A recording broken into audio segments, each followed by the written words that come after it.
This video is sponsored by Squarespace. If there's one thing every miniature painter dreams of, it's a set of paints that claims to do it all. 6 months ago, I backed the Kimera Velvet Kickstarter, fueled by promises of washing, glazing, shading, filtering, airbrushing, and even coverage. That's basically everything, right? And while several of these promises are absolutely fulfilled, these paints definitely come with their own downsides, some of which I wasn't expecting. So let's dive in and put these paints to their paces to see if they really can do everything you need. I purchased the primary set, Hot and Cold, Purple Dusk, and Gold Leaf set, which all come in absolutely beautiful packaging. The primaries include red, yellow, black, white, blue, and magenta. The Hot and Cold pack includes shades of blue, green, orange, and yellow. The Purple Dusk is a set of purples to reds, and the Gold Leaf is shades of sienna to green. There was also a skin tone and leather pack that I now very much regret not buying.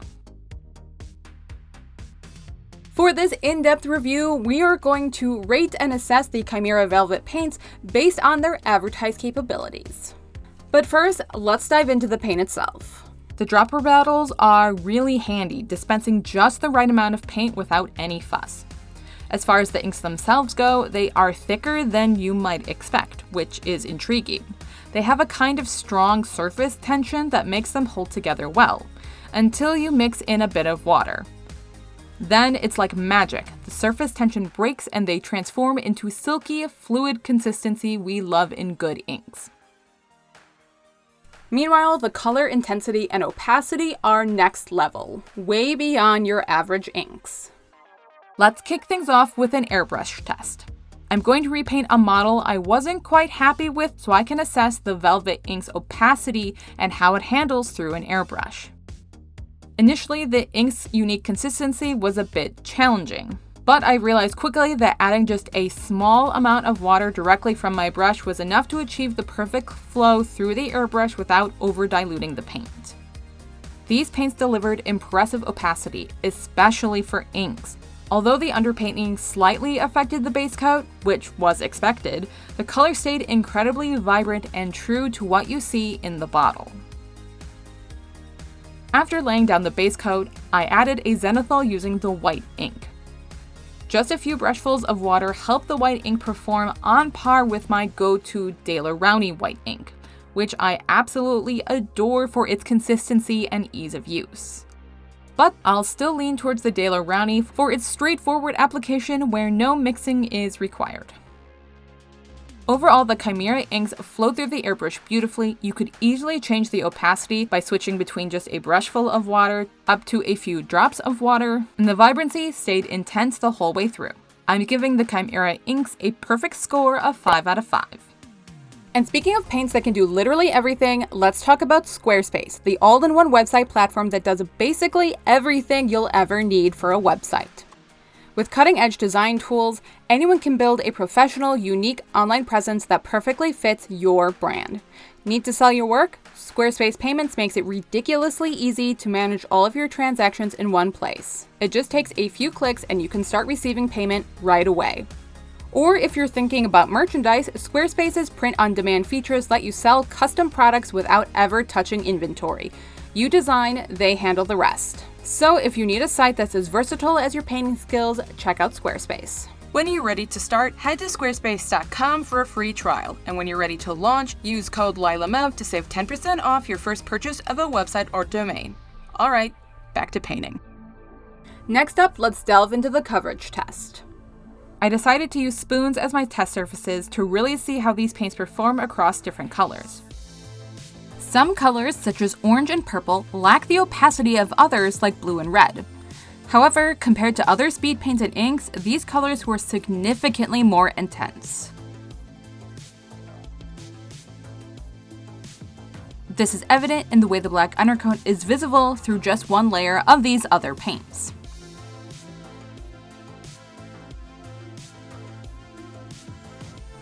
While continuing to play with these paints, I found that they layered up just as well as any other paint. They were easy to control, layered smoothly, and I really liked their satin finish. The paints that I used on this night were just gorgeous. While I will definitely use these more opaque paints in my layering, the translucency of the other paints does have its advantages. Paints that are only moderately translucent can be used for techniques like lining, where you want to create the illusion of depth and shadow. Colors that are even more translucent can always be painted over white to give that vibrant pop of color, or mix with Kimera's monopigment paints to help thin those paints down without losing their intensity. I'm a bit split on how to rate them though. The description does mention that these paints will always be a little bit translucent, but this detail is tucked away into the fine print.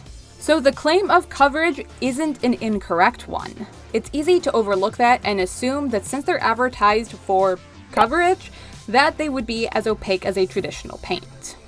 With this in mind, I give the paints a 5 out of 5, but with an asterisk. Be sure to read the fine print. Creating a wash with these intensely pigmented paints was a challenge.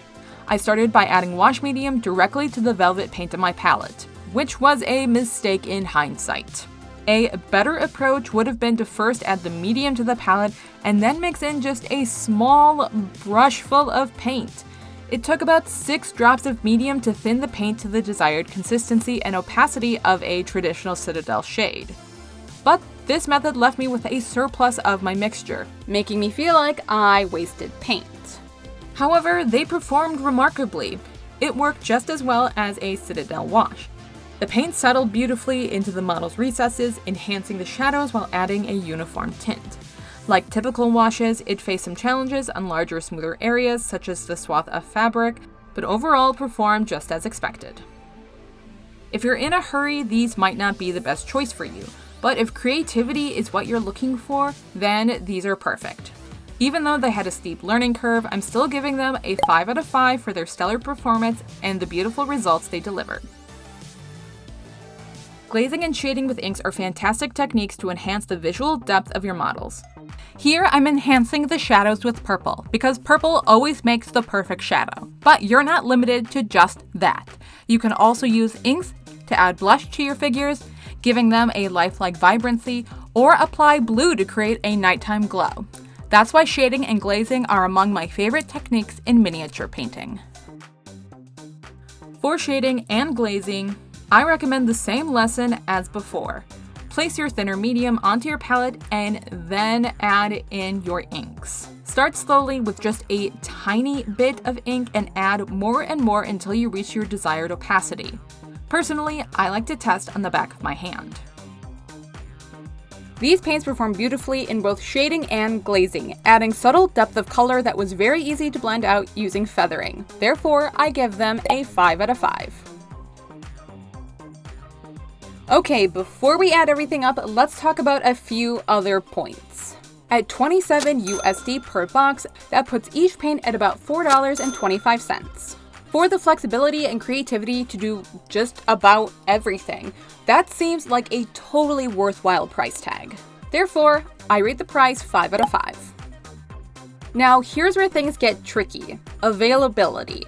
For right now, these are a Kickstarter exclusive, which already makes them harder to get. And if you know Kimera paints, you know that their paints are notoriously hard to get because they're almost always out of stock. Since I have no way of knowing if this product is going to suffer from the same fate, I'm going to give it an average rating of 2.5 out of 5 stars. Final thoughts. In the intro, I discussed a few drawbacks.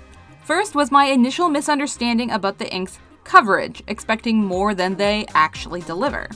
While the coverage is amazing for an ink and many of the colors are fantastic, I overlooked the fine print on the Kickstarter. Additionally, the ink's intensity was surprising, requiring more thinner than expected. I'm thankful I tested them on my hand before using them on the model. Ultimately, the downside of these paints turned out to be my own oversight. So that puts the Kimera inks at an extremely solid 27.5 out of 30, which is an insanely good score. Obviously, I love these paints and I can't wait to put up a new shelf so that they can have a home always within reach of my painting desk. But do you need them? It depends. If you're the kind of painter who loves vibrant, intense colors and feels confident in their ability to feather, glaze, shade, airbrush, and everything else that these can do, then absolutely.